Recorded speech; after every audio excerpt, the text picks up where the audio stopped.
Hi everyone, welcome back to another episode of Expert Explains. My name is Tegan Mack and today we're going to be talking all about pregnancy skincare.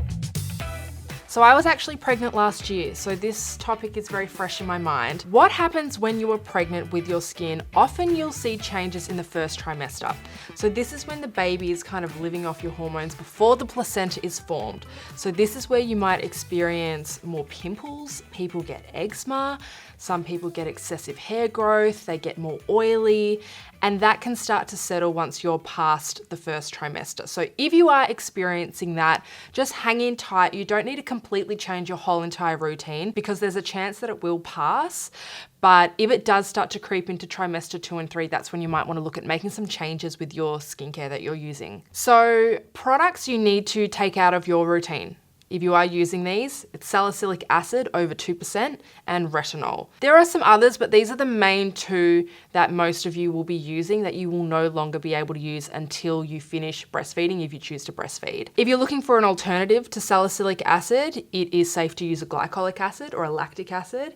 And if you're looking for an alternative for your retinol, bakuchiol is a plant-based retinol alternative that you can introduce, or you can just focus on ingredients like hyaluronic acid, peptides, niacinamide, vitamin C. They are all safe to use during pregnancy and breastfeeding. You're absolutely fine to keep using your cleansers, a lot of your serums, your moisturizer, SPF, eye creams, exfoliators. Most of that stuff is fine. And if you are unsure, it's often written on the bottle or the packaging if you're not able to use that product if you're pregnant or breastfeeding. Otherwise, you can just ask a skin expert and they'll be able to point you in the right direction. So if you are shopping on adorebeauty.com, there is a pregnancy category under their wellness category that lists all their pregnancy safe skincare options. So that's a really easy way to shop skincare. If you're not sure what you can or can't use, Adore Beauty's taken the guesswork out for you and made a whole category. So another thing that can happen during pregnancy is a pigmentation called melasma. You may have never experienced any pigmentation leading up to your pregnancy, and then all of a sudden you're getting these dark blotches on the face. Some people get it on the body, and it's a hormonally driven form of pigment and it's very hard to treat. Don't freak out if you do have melasma. You'll know it's melasma because it's often symmetrical on both sides of the face. The best thing you can do is wear sunscreen and keep your skin away from heat and UV. And sometimes once pregnancy's finished or breastfeeding's finished, it just fades back down. Then if you have another child, it may flare back up again. So just remember, sunscreen is the best product you can use if you are experiencing a bit of melasma. So some of my favorite products when I was pregnant was the PCA body therapy for my bump. A lot of people do get concerned with stretch marks and those types of things when you're pregnant. I will preface this by saying no product can prevent stretch marks. Some people are more predisposed to getting them than others. Also the size of your bump, how quickly it grows. You can't completely eliminate stretch marks or prevent them from happening.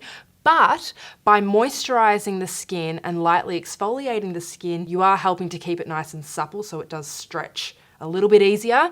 So PCA Body Therapy is a lactic acid moisturizer. So I was exfoliating and moisturizing in one step. Another product that I really loved using, and I still use it now, is the L'Occitane Almond Shower Oil. It's nourishing, it smells nice, it's just like a nice experience. It was just a nice little step to make me feel refreshed and nourished and a little bit pampered in the midst of being postpartum. In terms of what I used on my face, a lot of my routine didn't change. If you're not using any salicylic products, you don't need to worry about that. The only thing I stopped was my retinol, but I had a whole bunch of other anti-aging serums that I could use. So if you are pregnant or breastfeeding, you don't have to have a boring routine. There are so many fun, active, and strong products that you can still use that are still going to be equally as effective. Just check with your GP or your OB if you need a little bit of direction on if a product is safe for you to use. Check out myself and my co-host Sadaf Razi on our podcast, Beauty IQ Expert.